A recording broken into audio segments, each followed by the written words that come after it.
Trump's instinct was for America to run the first single-handed. All the alliance was henchmen, not partners. As Joe Biden prepared his Chinese policy, he should choose a different path. America needs to strike a ground bargain with like-minded countries to pool their efforts. The obstacles to such alliance are great, and the benefits will be greater. To see why, consider how the Cold War against China is different from the first one. The rivalry with the Soviet Union was focused on ideology and nuclear weapons. The new battlefield today is information technology, semiconductor, data, 5G mobile networks, internet. Hi, Shoya. Oh, you like very fancy, modern. Artificial intelligence and the quantum computer. Although things will help determine whether America and China have not just the military edge, but also the more dynamic economy. They could even give one of the rival an advantage in scientific research. The first Cold War created separate-looking glass worlds. The pragmatics is in the Second World are interconnected. It is partly a result of China's integration into the global economy, especially after joining the World Trade Organization in 2001. It also strengthens the network efficiency of many tech businesses, which reward science spread. It reflects how hard it is for any one country to master the full range of specialism in tech economy. Chips, says American or British design, may be made in Taiwanese plants, using Japanese and Dutch equipment with German lens before being assembled in Chinese factories. It's not accident that actual North American could build nuclear but not advanced computer. The Chinese Communist Party understood that tech is the path to power. China is blessed with a vast market, ambition, and plenty of hard-working talent. The party is subcharging the efforts of China firms with subsidies and industrial espionage. Aware of how scale matters, China is touring its technological by securing export contacts, promoting itself as a digital power using the Belt and Road Initiative and wage a campaign of pro-China standards setting in global body.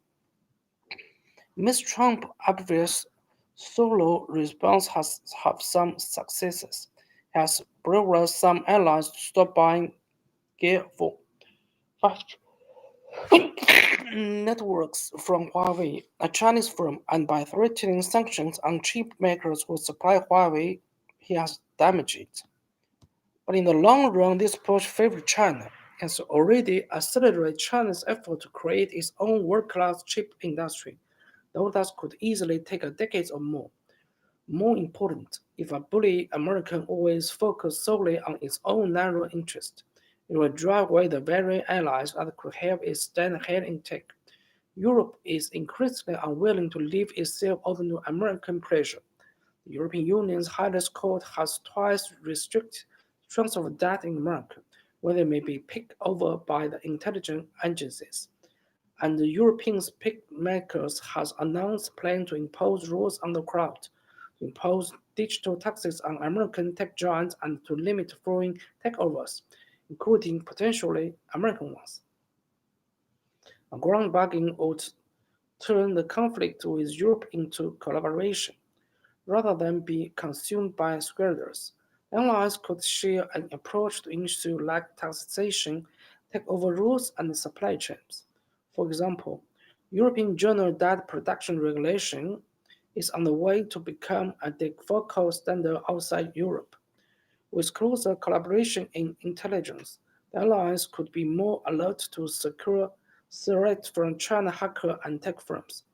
By coordinating their efforts on critical technologies, they could specialize rather than duplicate research. By divesting supply chain and vast very link, they could protect themselves from accidental or monumental disruptions. By working together on technical standards such as Open RAN, which use mostly of the shared hardware for 5G networks, they can create a favorable environment for their own companies. Crucially, by collaborating on ethnic norms over said facial recognition, they could protect their societies. Instead of leaving Americans isolated, A ground bargaining would help to keep ahead in the race for tech dominance by bringing its gains of closer cooperation with like-minded countries. The whole alliance would be boosted by the tech industry's formidable network efforts.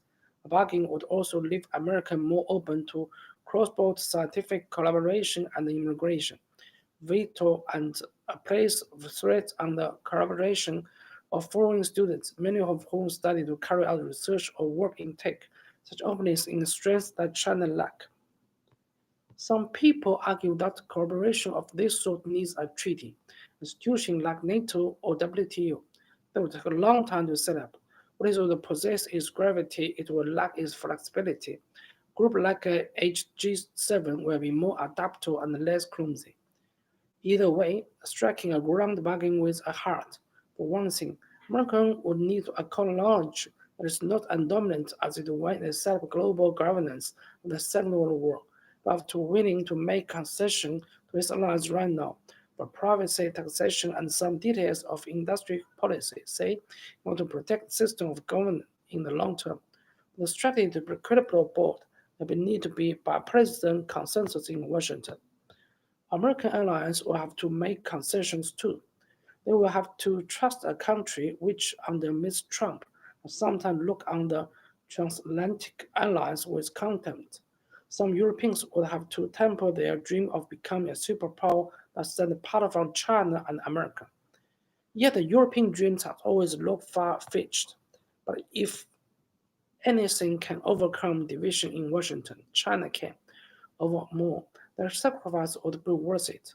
A ground bargaining will help focus competition with China on tech, potential and mobile deterrent in areas where collaboration is essential, such as curbing global warming, health, and as well as Soviet Union arm control.